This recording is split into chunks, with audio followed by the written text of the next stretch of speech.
Amigos, ¿qué tal? ¿Cómo estáis? Bienvenidos a otro nuevo Cambio de Agujas.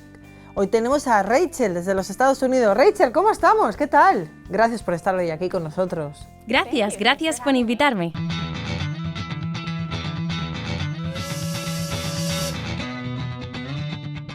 Rachel, ¿puedes contarnos un poco sobre tu infancia, tu vida, cómo era tu familia? Claro que sí. Yo crecí en New Hampshire, es parte de New England, en Campton, un pequeño pueblo allí arriba. Tengo dos hermanas, una mayor y una menor, así que soy la de en medio. Y me parece que mi niñez fue buena. Siempre estábamos jugando fuera, haciendo cosas divertidas, teníamos unos padres encantadores y muchas veces miro atrás a mi infancia con cariño y casi nostalgia por aquellos días porque fue un tiempo muy bonito. Y sí, es así como crecí. Me alejé de New Hampshire cuando fui a la universidad. Ahí fue cuando dejé New Hampshire. Mientras estuviste en New Hampshire con tu familia, ¿dirías que Dios era parte de vuestra vida, de vuestra familia? Sí, desde luego. Dios ciertamente era parte de nuestras vidas. Íbamos a una iglesia de CMA, Alianza de Misioneros Cristianos. Éramos cristianos protestantes. Sí, toda mi familia era protestante. También tengo varias hermanastras y todas son protestantes. Bueno, casi todas. Y vamos a ver. Yo diría que eso fue una parte importante de nuestra vida. Íbamos a la iglesia todos los domingos. Teníamos...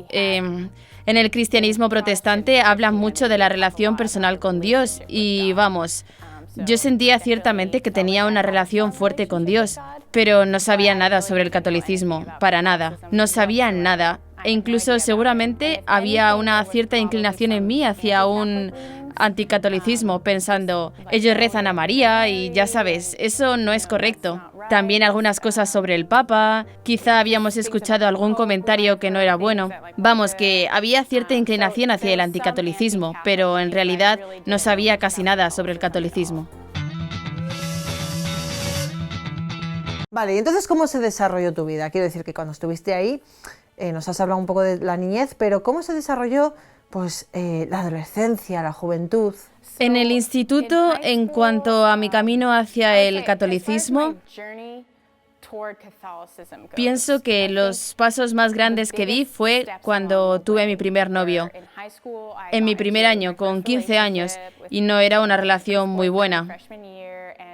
Él no era cristiano y aunque yo no era católica, sí era cristiana y tenía claros ciertos principios que intentaba seguir. Pero él no vivía según esos principios para nada. Éramos muy jóvenes y era muy difícil mantener mis principios en esa situación. Yo acabé cediendo y haciendo cosas que me arrepiento de haber hecho.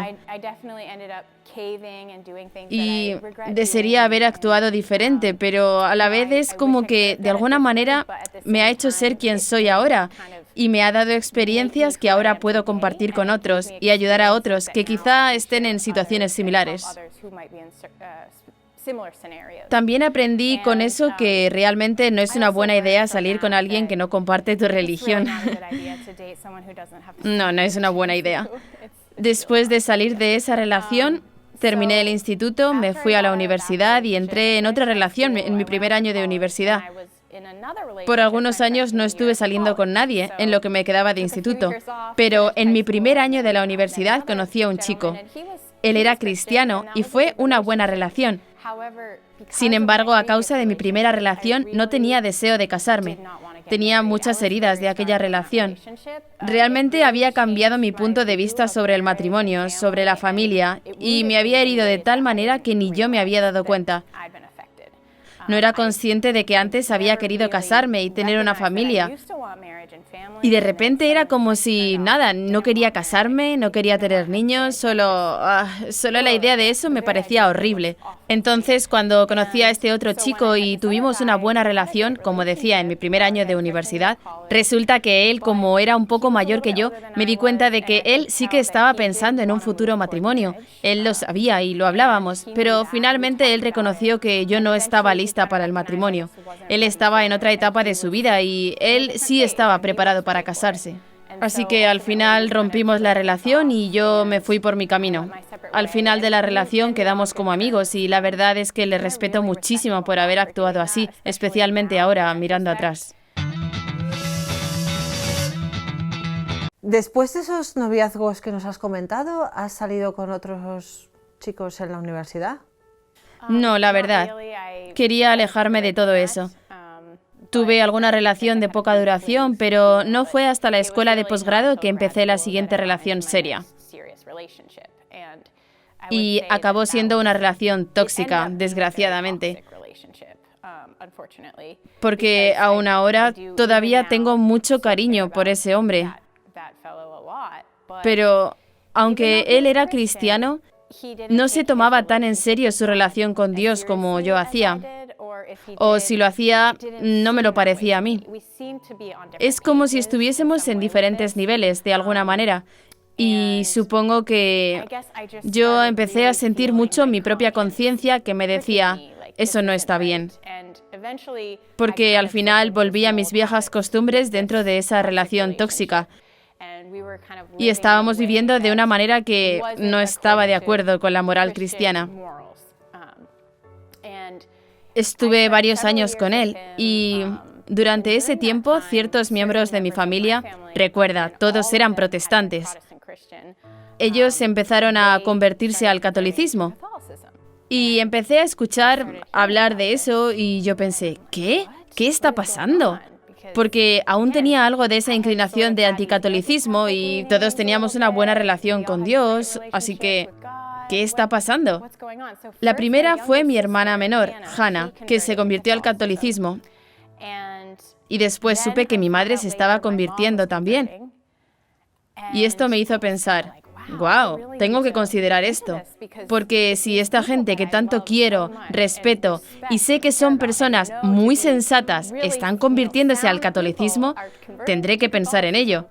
Pero creo que la gota que colmó el vaso fue cuando me enteré de que mi padre iba a convertirse y que él había empezado un camino de conversión.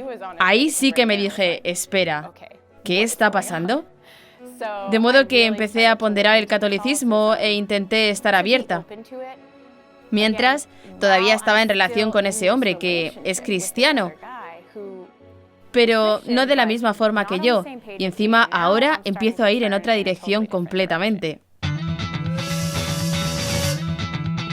Bueno, ¿y entonces qué hiciste tú?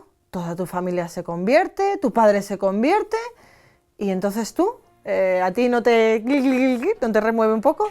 Yo básicamente pensé, ok, bueno, Señor, si esto es verdad, y si eso es algo que tú quieres que yo considere, entonces guíame y muéstrame tu voluntad. Así que decidí que iría a una iglesia católica, entraría y vería cómo es. Y fui a una iglesia, pero estaba cerrada y no había nadie, entonces no pude entrar. Más tarde supe que esa iglesia es en realidad, no me acuerdo cómo se llama, cuando no estás en comunión con el Papa porque hay un cisma o algo así. Entonces al final fue mejor que no fuese allí. Pero la siguiente iglesia a la cual intenté ir, creo que era probablemente el domingo por la mañana, o quizá fue la misa del sábado por la tarde, no me acuerdo. Estaba en Melbourne, Florida, porque en ese momento yo vivía en la Florida. Me había trasladado allí para mi posgrado y se llama Nuestra Señora de Lourdes. Yo entré y estaba un poco agobiada porque había mucha gente y llegué tarde porque no pensé lo difícil que sería conseguir un sitio para aparcar. Así que eso me hizo llegar aún más tarde. Entré y fui silenciosamente a sentarme detrás. Todo el mundo estaba cantando y respondiendo a una, lo cual era muy extraño para mí. Ya sabes, rezando el Ave María todos juntos al unísono. No era algo que nosotros hiciéramos en la iglesia protestante. Quiero decir, sí, rezábamos, pero todos juntos al unísono, no, realmente no. Así que eso me desconcertó un poco. Pero enseguida un pequeño sacerdote irlandés salió y empezó la homilía, y me encantó. Fue genial escuchar en ese acento irlandés una homilía fenomenal sobre la sal y la luz, que nosotros somos la sal y la luz de la tierra. Y yo sentía que si alguna iglesia católica fuese para mí, sería esta. Yo volvería aquí. Me gustó muchísimo esa iglesia después de escuchar al padre Carl hablar. Así que seguí yendo. Más tarde supe de un programa para catecúmenos y empecé a participar de él.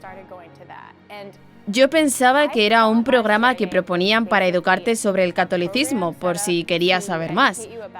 No me di cuenta de que era el programa para llegar a ser católica, así que al llegar dije a todas: estoy aquí solo para aprender más. No es que vaya a hacerme católica, pero me gustaría saber más sobre el catolicismo.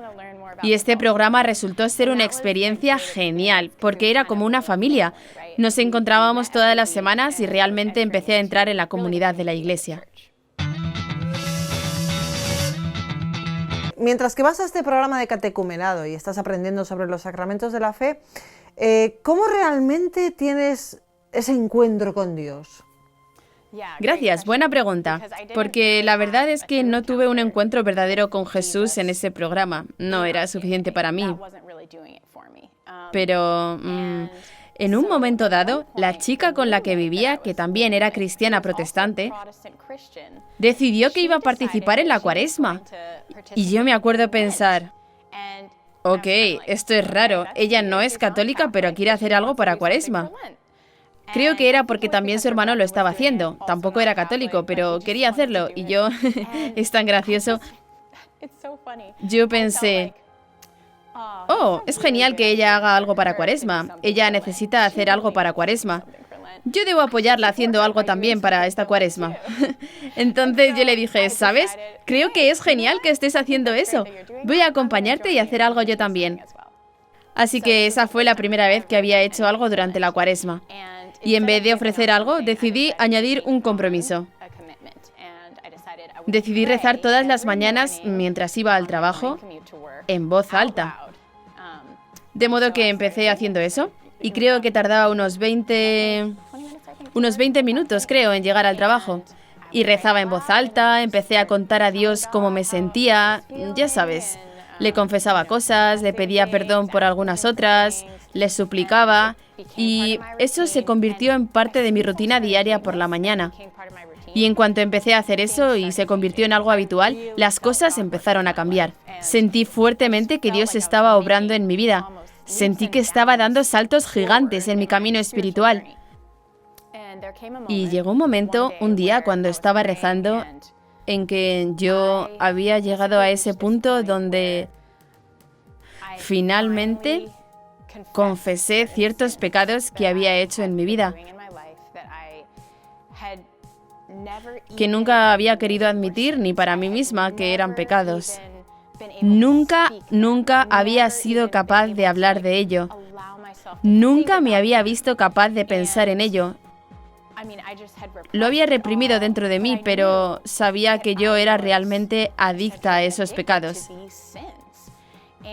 Y era ciertamente difícil de confesar. Aún solo decir los pecados en voz alta era duro. Pero dije: no, tengo que hacerlo. Jesús, reconozco que esto es pecado. Pero no quiero dejar de cometerlos. Así que me di cuenta de que era adicta a esos pecados. Pero a la vez reconocí que ellos causaban las heridas en la espalda de Jesús. Estos pecados literalmente estaban haciendo daño a Jesús y yo dije: Dios, si yo dejo de cometer estos pecados, no sé cuál será entonces la razón de mi vida. Sentí realmente que estaba perdiendo mi vida. Bueno, no tendrá sentido mi vida. La vida será terrible. Es así. No hay nada más que hacer. Pero sé que esto está mal y le duele a Jesús y yo amo a Jesús. Así que yo prometo, Señor, que dejaré de cometer estos pecados, solo por Jesús. En este momento me llenó una paz y alegría tan grande, como si una sensación abrumadora llenase todo mi cuerpo de tantísima alegría. Muchos de esos pecados, los que estaba pensando en dejar, que estaban asociados a las relaciones que tenía, pecados sexuales y cosas que me habían herido por mucho tiempo, que me habían cambiado mi punto de vista sobre el matrimonio y la familia, hasta el punto de que no deseaba más esas cosas, pero ni me daba cuenta. En este punto, solo sentía que iba a perder mi vida. No me daba cuenta de que estas cosas estaban impidiéndome ir adelante en mi vida. Entonces, en el momento de decir, lo siento por esto y no lo voy a hacer más, honestamente sentí que tenía una visión. Una bola de asquerosos gusanos y escoria estaba siendo arrancada de mi brazo, de la carne de mi brazo. Sentí como que eso era lo que estaba pasando, pero que de repente estaba abierta a ser curada y me llenó una alegría muy grande. Y literalmente en ese momento, toda mi mentalidad fue como invertida. Fue cambiada y vi la belleza del matrimonio y la alegría de estar casada y tener una familia. Y me quedé como, ¡wow! Ahora siento que realmente quiero estas cosas. Ahora que estoy abandonando estas adicciones, puedo ver la alegría que hay en el matrimonio y la familia. De modo que fue una experiencia increíble. Pero en este punto no había entrado todavía en la Iglesia Católica oficialmente. Solo había empezado a aprender cosas sobre ella, como dije antes. Entonces fue más tarde, creo que algunos meses más tarde, cuando volví a mi casa en New Hampshire durante las vacaciones de Navidad. Estaba hablando con mis padres y con mi hermana sobre el catolicismo, haciéndoles preguntas y todo lo que decían tenía sentido, siempre parecía justo. Creo que fue entonces, o quizá en otro momento, cuando mi madre me mostró una serie de programas sobre María y las diferentes razones de por qué decimos lo que decimos sobre María en la Iglesia Católica. Que no tenía pecado, que ella es la Madre de Dios, es la nueva Eva, y todo ese tipo de cosas.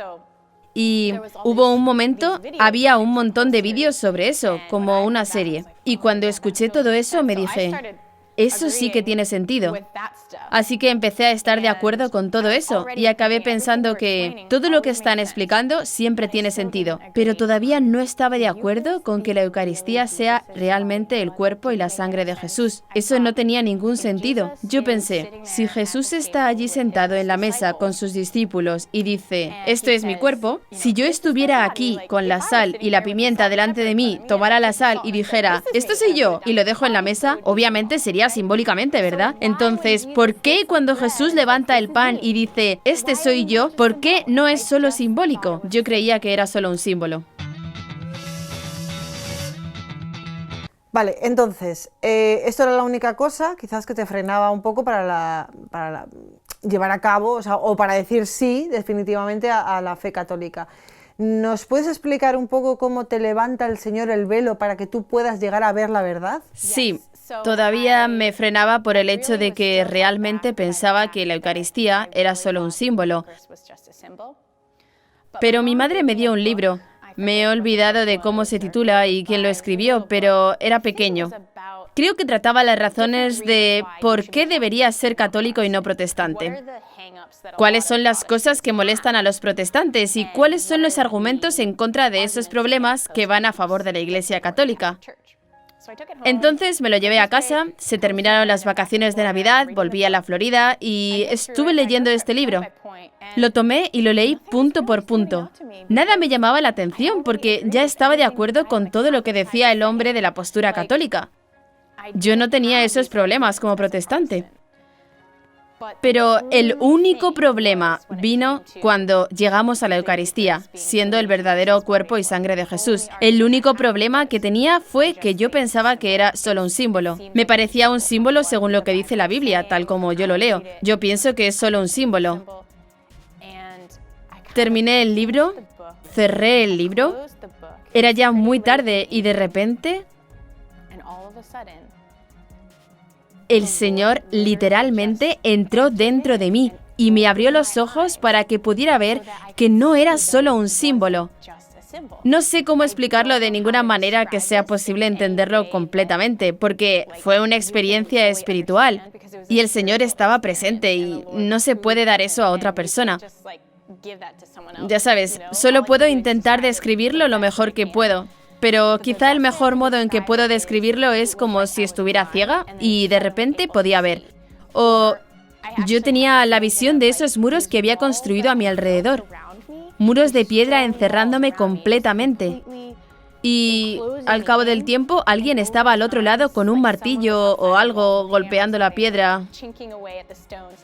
Y poco a poco, pequeños trozos caían y la luz empezó a entrar. Pequeños rayos de luz aquí y allí, y en ese momento, de repente, toda la estructura se desplomó y estaba llena de toda esa luz.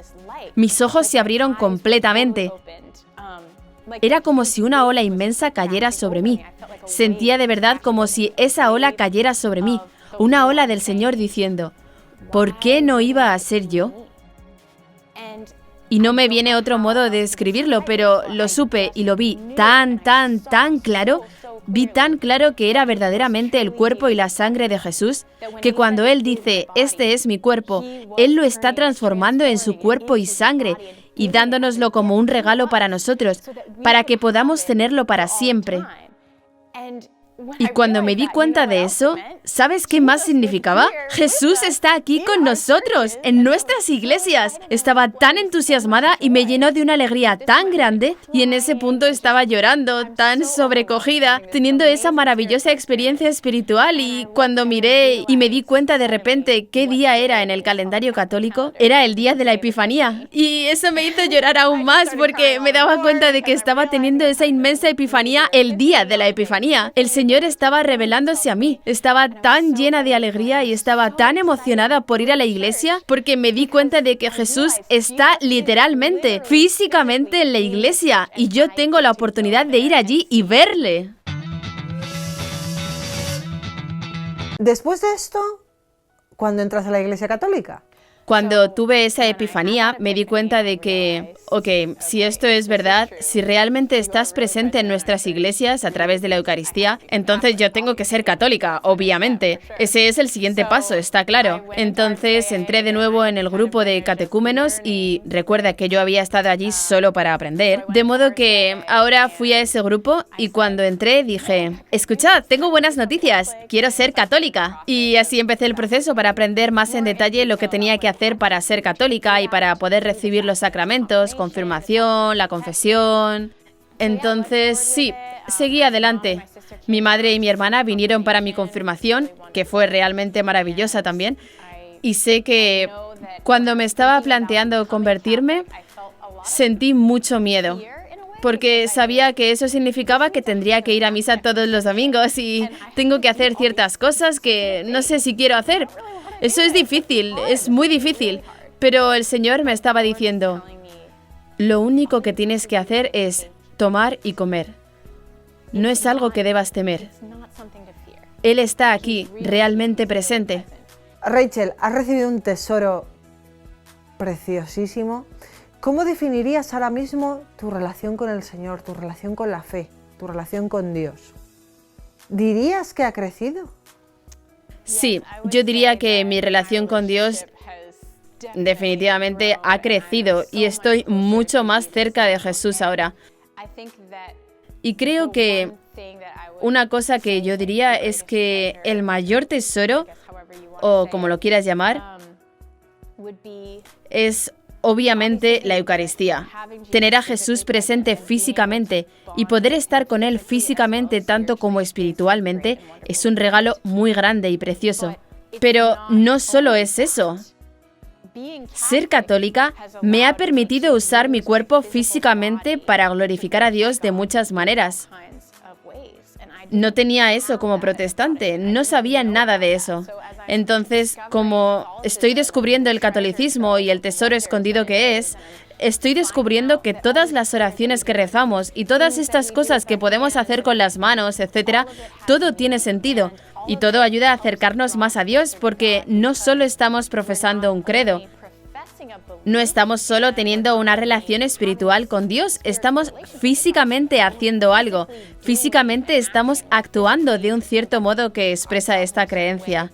Así que estos comportamientos solidifican y hacen crecer la relación de un modo que falta completamente en el protestantismo. Y los sacramentos son el ideal de todo esto. Los sacramentos son lo máximo, porque son cosas reales y físicas que haces, que tienen gracia verdadera asociada a ellos. La Eucaristía siendo el supremo, obviamente. Es realmente Jesús, estás verdaderamente y físicamente uniéndote a Él. Y haciendo esta acción, participando en los sacramentos, no estás solo diciendo que lo crees, estás actuando de un modo que crees, comportándote con tu cuerpo físico de un modo que demuestra que lo crees. Entonces se puede crecer tanto más en la fe porque somos criaturas no solo de espíritu, también materia. Y las dos son importantes. Nuestro cuerpo es importante. Lo que hacemos realmente importa y también lo que creemos, claro. Y eso es algo que me faltaba en la fe protestante. Rachel, muchísimas gracias por tu testimonio. Va a hacer muchísimo bien. Los jóvenes que te estén escuchando seguro que se quedan con mucho de lo precioso que has recibido. Gracias por estar hoy aquí con nosotros. Gracias por haberme invitado. Gracias.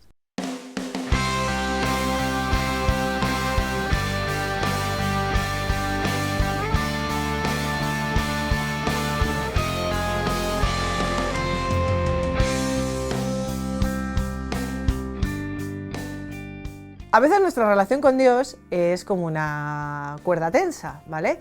Entonces se tensa, pero no llega nunca jamás a romperse, porque Él está ahí detrás de nosotros para que esto no ocurra jamás. Entonces podemos haber pasado por un protestantismo, haber buscado la fe en otros sitios, 1000 cosas. La cuerda se va tensando, pero llega un momento en que esa cuerda se relaja y esa relación se relaja y recibimos el don más grande, el don más grande que tenemos, que es la fe en el Señor. Siempre acompañados de Dios, siempre acompañados de la Virgen. Gracias por estar hoy aquí con nosotros.